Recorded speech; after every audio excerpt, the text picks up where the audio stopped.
바로 시작하겠습니다. 먼저 사우디아라비아와 한국의 경기를 분석해 보도록 하겠습니다. 사우디 피파 랭킹 56위 승승승승무입니다. 3차전에서는 0대0으로 무승부를 기록했습니다. 일단 한국을 피하기 위해서 노력했지만 대한민국이 말레이시아와 비기는 바람에 큰 쓸모가 없기는 했습니다. 물론 수확이 없었던 것은 아니었는데 공격적인 오프사이드 라인 운영으로 태국의 골을 2개나 최소시키는 모습을 보여주었기 때문입니다. 사우디가 그동안 보여준 침대 유형이 아니라 꽤 공격적으로 라인을 끌어올리는 상황을 보여주어도 이상하지 않다고 볼 여지도 클 것입니다. 대한민국 피파 랭킹 23위 승승승무무입니다. 클린스만 감독에 대한 신뢰도는 쭉쭉 하락 중입니다. 특히 공격에서는 개인 기량에 맡기면서 많은 선수들에게 자유도를 준 것이 오히려 동선에서의 꼬임을 유발하고 있는 상황입니다. 역할 분담이 공격에서 전혀 보여지고 있지 못하다는 것입니다. 수비력도 김민재의 고군분투를 제외하면 크게 인상적인 상황은 아닙니다.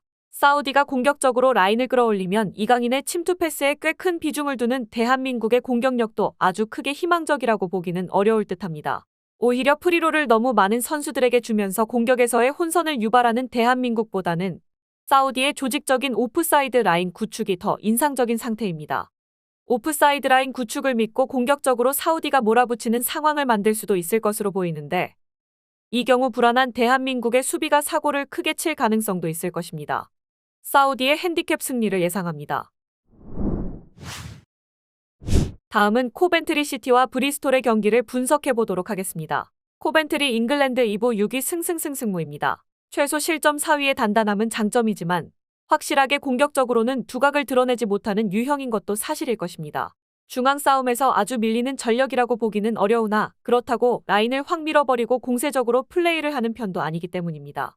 브리스톨을 상대로는 이 단점이 되려 발목을 잡는 편이기도 했는데 2년째 브리스톨을 상대로는 멀티 득점을 기록한 적이 없습니다. 브리스톨 잉글랜드 2부 13위 무패승무무입니다.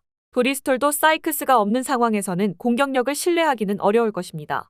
하지만 FA컵에서 웨스트햄과 노팅엄과 비비거나 리그에서는 와포드와 비기는 등 브리스톨이 보여주고 있는 견고함도 상당히 만만치 않은 것이 사실입니다. 속공 상황에서 강점을 가지는 상황이라서 코벤트리가 아주 라인을 위로 끌어올리지 않는 이상에는 브리스톨도 뭘 하기 어려운 상황임에는 분명하지만 적어도 무기력하게 실점을 내주는 양상은 아닐 것을 예상할 수 있을 것 같습니다. 두 팀이 서로 주포가 빠진 상황인데다 특히 견고함을 무기로 삼는다는 점이 공통적인 양상입니다. 두 팀이 이를 이용해서 최근에는 서로 승패를 주고받는 상황이라고 해도 다득점 양상으로 이어지는 경우는 없었습니다. 언더 2.5를 1순위로 삼고 고배당을 노린다면 무승부도 가능성이 있는 매치가 될 것입니다. 마지막으로 레스터시티와 스완지시티의 경기를 분석해 보도록 하겠습니다. 레스터 잉글랜드 2부 1위 승승패무승입니다. 바디가 돌아오면서 레스터의 마지막 퍼즐이 맞추어진 느낌입니다. 그동안 바디의 부상과 이헤아나초, 다카의 네이션스컵 차출로 인해서 넘버9 자리가 좀 고민이기는 했지만 바디가 돌아오자마자 득점을 기록하는 모습입니다.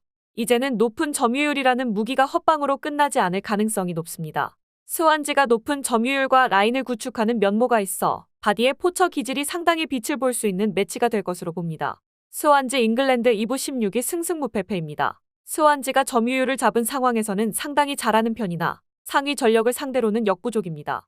특히 사우스햄튼 본머스를 상대로 도합 8골을 실점하는 등 수비적인 리스크를 극복하지 못하고 있는 상황입니다. 상대와의 압박 싸움에서 상위권을 그대로 제압하지 못하면 쓱 밀려버리는 상태인데 챔피언십 내에서도 소유권을 되찾아오는 확률이 40%대로 꼴찌라는 것이 발목을 잡고 있습니다. 스완지가 상대에게 점유를 빼앗기면 상당히 고전하는 상황이기도 하고 특히 수비적인 모습에서 불안감을 주는 것이 현실입니다.